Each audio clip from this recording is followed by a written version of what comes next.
Hello and welcome to the very first episode of the Flick Fix Show. This week we're going to be looking at Guardians of the Galaxy. Is it a worthy sequel or does it fall flat on its face? Let's find out.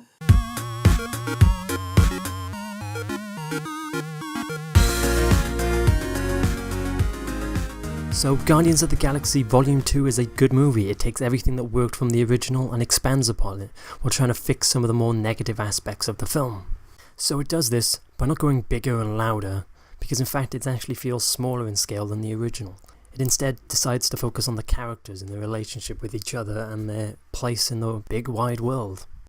And when the film focuses on the characters and their interactions, it's just a joy to behold. It's smart, funny, witty and emotional. Combine that with some inventive set pieces and some great musical numbers and you have a great film. It's just a shame there are a couple of elements that just bring it down ever so slightly.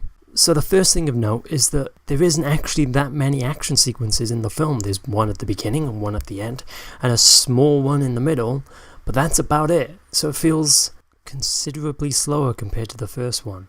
There's a lot less locations, there's a lot less variety throughout, and it just means that the film drags a little bit too much in the middle, and that's a shame because there is a good story there. It just needs a little bit more action and a little bit more of a pop and a spark to make the film feel a bit more alive and exciting. One of the great things about the original was the fantastic soundtrack, but unfortunately the sequel doesn't quite hit the mark there again. It feels a bit too safe in places. It hasn't got as much variety and it feels a bit forced in places, which is a shame because there are some great songs, but they're just a bit too hammered home and a bit too obvious, and that's a shame. The songs that do stand out are great, but the rest just kind of fall by the wayside. But one of the main improvements over the original is the villain. This time around the villain feels integral to the story and to the plot as a whole. It doesn't feel like a tacked on evil bad guy that's there just to make a climactic ending. It's important and integral to the character's story, and that is a great addition.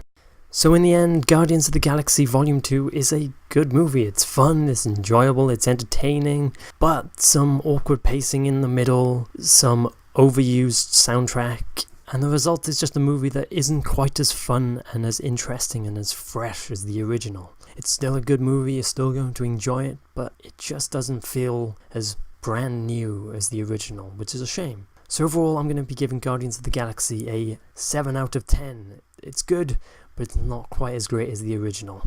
So that was Guardians of the Galaxy Volume 2, a worthy sequel that expands on the characters in the universe, but falls flat in a few places. Do you agree? Do you disagree? Please comment below and we can have a little chat about it. If not, please check out my other videos and subscribe if you like them. And that's about it. Bye!